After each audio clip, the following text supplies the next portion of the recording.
This morning I'm going to start my day with a rectal prolapse, like fixing a rectal prolapse, not giving myself a rectal prolapse, and then I will be cutting some deads for the rest of the day.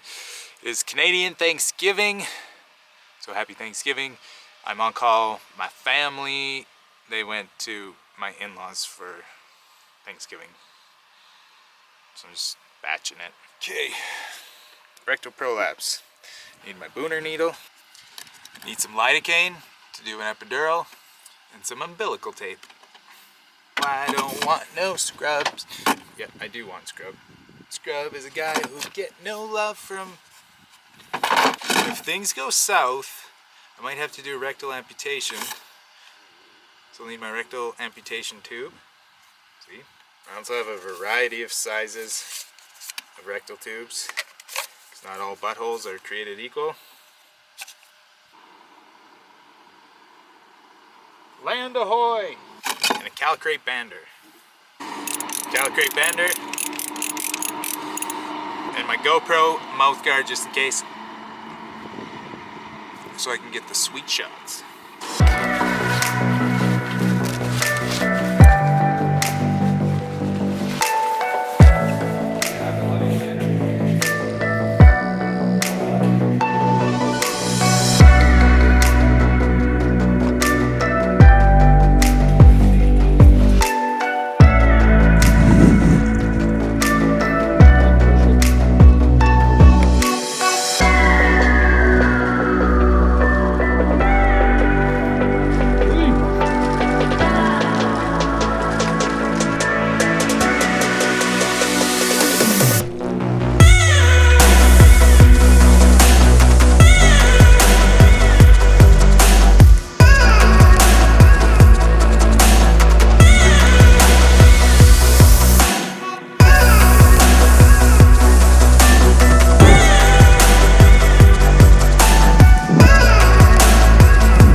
I don't want to drive my truck in that mud.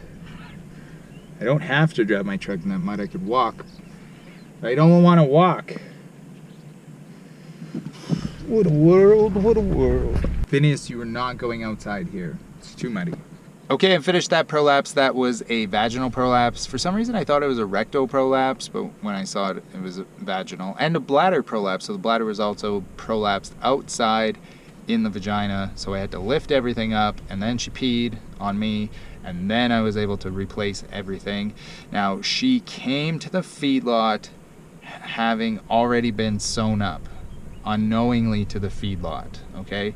So she had been a vaginal prolapse at some time, and the previous owners did not remove the prolapse stitch. Now, I usually recommend that the prolapse stitch is usually removed in about a week to 10 days, 14 days. As long as it's removed in a couple weeks, there shouldn't be an issue. Now, it wasn't removed, and it looked like it caused an infection, cellulitis, inflammation, which was an irritant to then set her off to be pushing again, and then she prolapsed again after tearing that stitch. It's not a pretty thing. So remove your prolapse stitch, people. Okay, I have, I think 4 post-mortems here. It's so muddy. I don't want you guys to be alarmed because the cows are really muddy. They're muddy because they fell down in the mud when they died. And I just want to point out, there's 7,000 healthy, beautifully taken care of cows right here. And 4 died out of 7,000. So these cows are happy. It's a little wet out, it's a little muddy, but for the most part, they're dry, they're clean, they're full. Are you happy? Yeah, he's happy.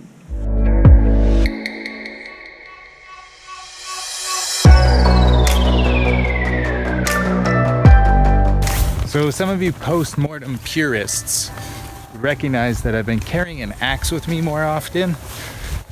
Which is pretty typical for people doing post-mortems, but not me though. The reason I prefer just to use the knives is I think that I'm faster with the knives than I am with an axe. I'm starting to really love this axe. So crazy sharp. Super sharp.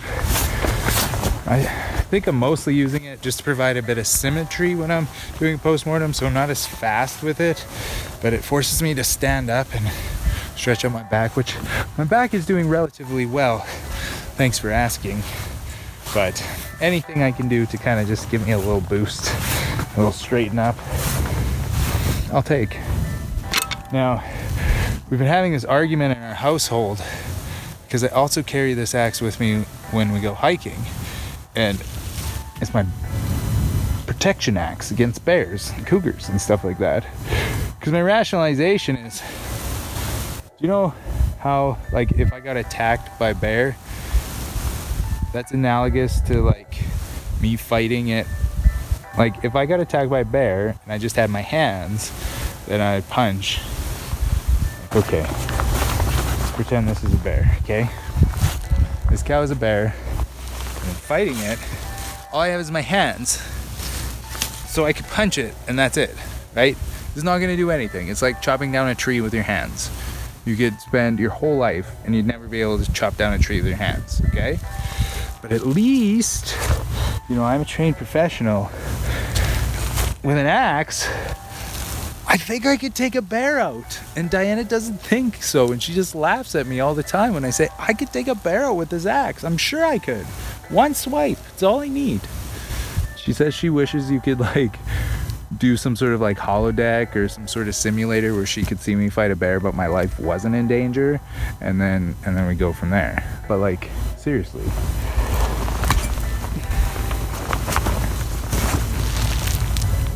I just about took that cow's leg off with one swipe. You know what I'm saying?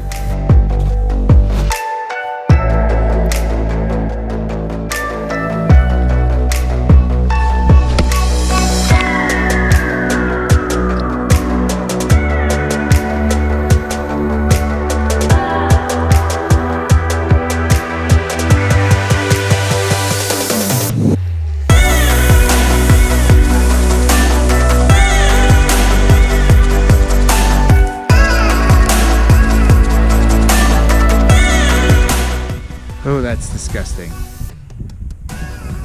Okay, the very last guy, he had been treated a couple times for bovine respiratory disease, and then he was found dead in pen yesterday.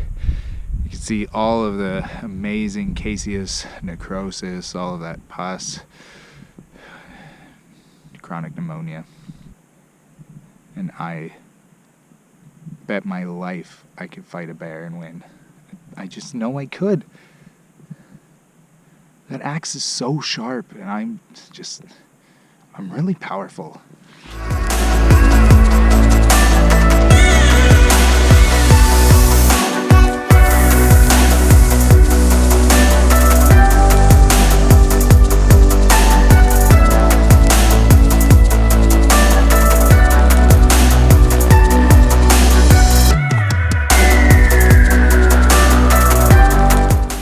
Finish post-mortem on this guy. So you can see there's some normal areas of lung there, but he does have this interstitial pattern, so it does look like a typical interstitial pneumonia. But more than that, so underlying, if you look closely, there's also this intralobular edema. Now his heart was enlarged. You can see an enlarged moderator band there and there. Kind of chopped it up.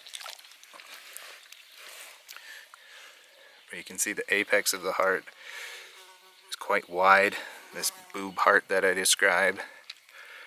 So I looked at the liver to see if there's any signs of chronic passive congestion, which there were. It's not the craziest nutmeg liver I've ever seen, but there was certainly heart failure going on that could have been due to that interstitial pneumonia. And as a bonus piece of pathology, this is his liver.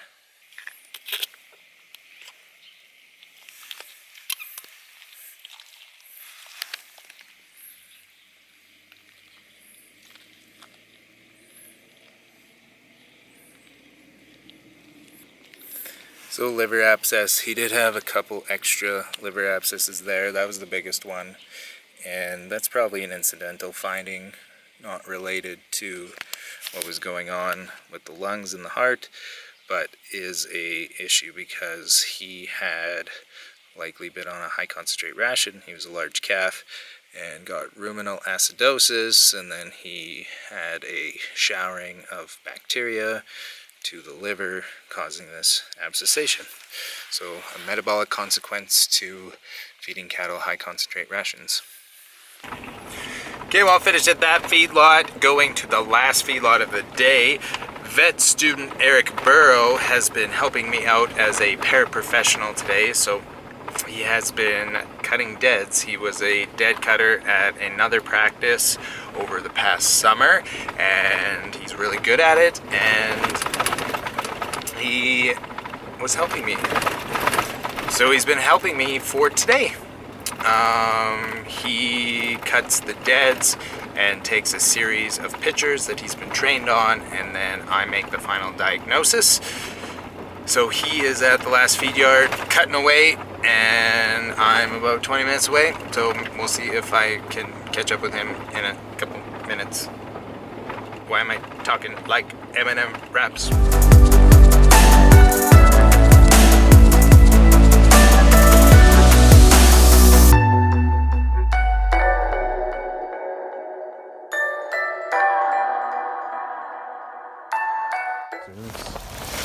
Ooh, what do you got there, Eric? Oh, we've got quite a peritonitis here. Man, so that's like coils of intestines all fused together by massive amount of pus. Some intestine, some pus, some intestine, pus. It's all one unit. All these big clots here. Beautiful. Okay, then Eric did this one before I got here. What do you got, Eric? AIP. AIP. You know me. This one I was thinking bloat because look how the pale and congested that liver is squeezed. And the lungs are compressed. What about our ventral edema? Yeah, there's some pallor in it. Ooh, look at that, it's jello. Okay, good bloat. Good job, Eric. Thanks. At ease, soldier. I'm ruining your footage. Did you get a nice crotch shot? Yeah. 8:18 p.m. Finished the day. I'm really glad that I had Eric helping me. That's the day. Happy Thanksgiving, y'all.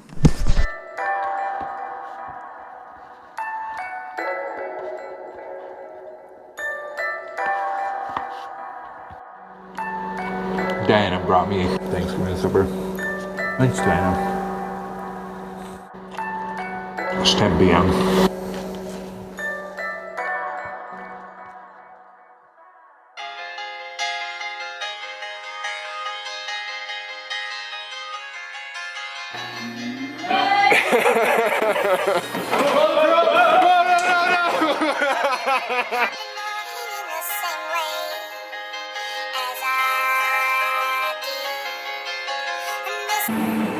I look in here.